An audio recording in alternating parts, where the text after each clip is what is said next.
Ceux qui ont dirigé le Sénégal depuis le début mériteraient d'être fusillés. Kaddu yi ñu saytu woon ko comme pro-islamique et djihadiste. Ousmane Sonko ci campagne électorale am la ko waxee woon mu juróon coow ndax kàddu yi dañu ko doon mujj tëkkale ak koom idéologie salafiste ci ab dëkk bu am plus de 90% de musulmans. Portrait wi tey ñu ngi koy jagleel président Ousmane Sonko ou l'antisystème. Le 15 juillet 1974 la génne àdduna fële ca Thiès. Ousmane Sonko, homme politique sénégalais le président du parti Pastef les Patriotes et député depuis juillet 2017. Si élection présidentielle bu 2019 mu bokkoon ak ñi doon jongante ak président Macky Sall daal di mujj génn 3e ci classement bi ginnaaw président Idrissa Seck alias Ndamal Kajoor. Ousmane Sonko ndawam mi ngi ko defee ca Casamance ay études supérieures am mu defee ko université Gaston Berger bu Saint-Louis foofu la amee maîtrise en droit public en 1992. Major à l'école nationale d'administration ENA du Sénégal en 2001 ci la génn ENA ak lijaasa bu section impôts et domaines ci la dugg ci administration sénégalaise daal di am poste ci centre des services fiscaux bu Pikine. Président Sonko bëri na ay lijaasa yi mu dajale master 2 en gestion et finances publiques, doctorat en droit public économique et fiscalité à l'université Jean Moulin Lyon 3. ci inspecteur principal des impôts la tàmbali carrière am nekkoon vérificateur fiscal et chef de brigade de vérification fiscale, chargé du secteur immobilier, auditeur interne à la direction du contrôle interne de la direction générale des impôts et domaines, chargé de la rédaction de la charte de déontologie. ñetti at ginnaaw ba mu duggee ci administration bi ci la taxawal syndicat autonome des agents des impôts et domaines nekk ci secrétaire bu njëkk de 2005 à 2012 laata muy nekk secrétaire général honoraire.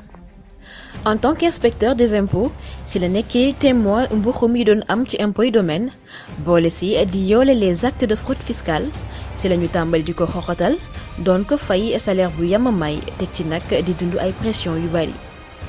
li mu doon jiiñ nag mooy corruption maanaam mbuxum viol de la constitution et du code pétrolier ci noonu lañ ko radié par le décret numéro 2016-1239 de l'inspection générale des impôts et domaines en août 2016 pour manquement au devoir de réserve.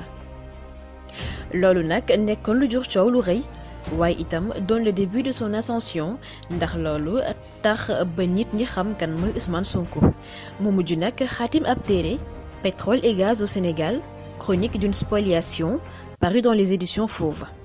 ci terrain boobu nag dafay joxoñ baaraamu tuuma président Macky Sall et son frère Aliou Sall mi nga xamante ne moom moo jiite ab compagnie pétrolière. Pour rappel, BBC defaat ci ab documentaire recherche yi wane ni président Sonko li mu waxoon méngoo na ak contenu documentaire Mayeni Jones boobule. benn at ginnaaw ba ñu ko dàkkee fonction publique ci la soobu ci langue politique ak partim Pastef les Patriotes du Sénégal pour le travail, l'éthique et la fraternité ñu fal ko député aux élections législatives de 2017 grâce au plus fort reste soit moins de 1% des voix ñu xayma ko mu tolloog 37 705 voix.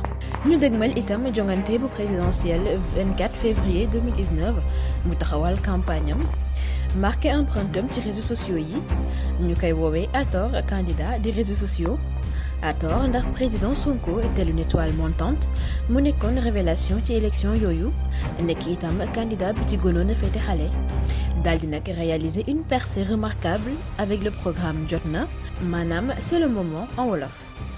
Ousmane Sonko bokkoon ci ñu doon laaj réew mi ànd ak coalition Sonko président accentuer programme am ci mbay mi napp gi la promotion de la femme et l'égalité des chances par l'éducation.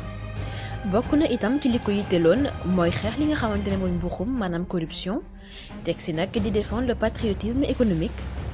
On se rappelle encore campagne électorale yooyu bari woon lool nag ay coow ci wàllam moom président Sonko ndax dañoo bëggoon a xajamal li nga xamante ne moom mooy légitimité am ñu demoon nag ba di ko laaj appartenance confrérique am daal di ci nekk insister ndax ñu remarqué ne kii di soxnaam da doon sol li nga xamante ne moom mooy burqa mu mujj nag moom président Sonko daal di organiser ab méga meeting affiché wu ak soxnaam ngir jeexal wax ji fële ca place de la nation ex-obélisque.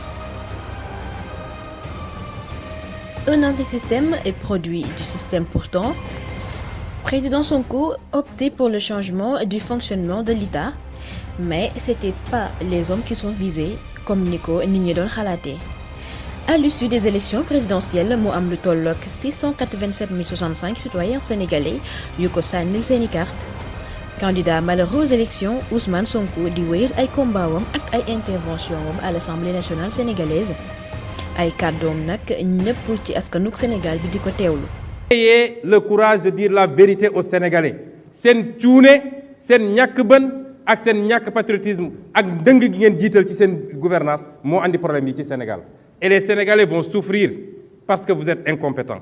Mais les Sénégalais vont souffrir parce que cette frange du peuple pàccu Sénégal boobu bi nga xam ne xaalis bi ngeen di doon jëlee ci ñoom timis ak ñoom ñeneen ak ñeneen di ko jox ay 25 000 ak 20 000 pour ñu voter leen ñooy doon les premières victimes de lii.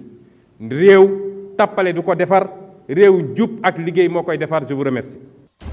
ñu fàttaliku le scandale des 94 milliards avec Mamour Diallo mu nekkoon un détournement de deniers publics par expropriation foncière. ay jamono itam président Sall woote pour un dialogue national. Président Sonko lànk ba tëdd ci naaj bi ne du dem fële nga xamante ne moom mooy dialogue national bi parce que président Sonko jàppoon na ni dialogue national boobu manœuvre la woon pour se décharger de la situation catastrophique du pays. ci jamono yu ñu nekk ginnaaw ba fi mbas mi duggee njiital Sénégal président Macky Sall daal di organiser ay ndaje ak yenn ci ay kilifa fii ci Sénégal ngir xool naka la ñuy def ngir booloo xeex mbas mi di Covid-19. Le député et président du PASTEF dafa soulever woon benn poñ bu am solo ginnaaw ba ko président recevoir yi fële ca palais te mooy la transparence sur la gestion wu xaalis bi ñu war a mettre à la disposition askanuk Sénégal ngir ndimbal yi jëm ci wàllug aide alimentaire ak lépp lu ci aajo. ndimbal loolu nag jur ay coow ndax ci la ñu noté ay scandale ci attribution marché ak sur le transport des denrées alimentaires ak bien sûr importation wu ceeb bi. Une fois de plus dira-t-on que Ousmane Sonko yay na ñenn ñi ndax li mu defoon mooy dànqaafu nit ñi contre un détournement lors de sa rencontre avec Macky Sall fële ca palais ngir waxtaani Covid-19 bi. jamono ji dox ñu jëloon nag ay ndogal yu bari ginnaaw ba ñu amee fanweeri cas tëj lieu de culte yi maanaam jumaa yeeg jàkka yeeg église yi ak école yi tey nag ñu franchir le cap des 2000 contaminés. Président Macky Sall def ab sortie daal di rekk woyofal yenn ci ay mesures ya mu jëloon. Ousmane Sonko contre toute attente mu def itam déclaration suite à la sortie du président Sall pour wax ci mauvaise gestion wu coronavirus bi. pour moom nag groupe Sénégal dafa démissionné ci xeex bi waaye itam incohérence am na ci nguur gi ni mu tëralee ay pexam ngir daan mbas mi. tel un chef de l'État Ousmane Sonko woo taskati xibaar yi wala bokk ñenn ñi jàkkaarloog askan wi daal di rek wax ay soxlaam. Auteur du livre Solution pour un Sénégal nouveau, Ousmane Sonko mérite-t-il le nom de chef de l'opposition wala itam le fauteuil de président de la République du Sénégal? ci astënk lii mooy jaar-jaaru ki nga xamante ne moom mooy Ousmane Sonko ou l'antisystème di leen jox dig daje beneen yoon ak beneen portrait jërë ngeen jëf. volte-face bii mu def barki démb dafa am conséquences yu doy waar yu muy am mooy ci jamono joo xam ne ñi ngi jëm ci pic bi feebar baa ngi gën a garaw dafa mel ni Macky Sall dafa ne Sénégalais yi jébbal naa leen feebar bi nu ngeen xam def leen abandon de responsabilité démission incompétence manque de courage politique ci njiitum réew te li ko andi yëpp mooy ca njëlbeen ba wax naa leen ko dégg naa ñu naan askanu Sénégal la dañoo indiscipliné déedéet askanu Sénégal jox na Macky Sall lépp deselu ko dara nañu waxante dëgg rek askanu Sénégal lépp jox nañ ko Macky Sall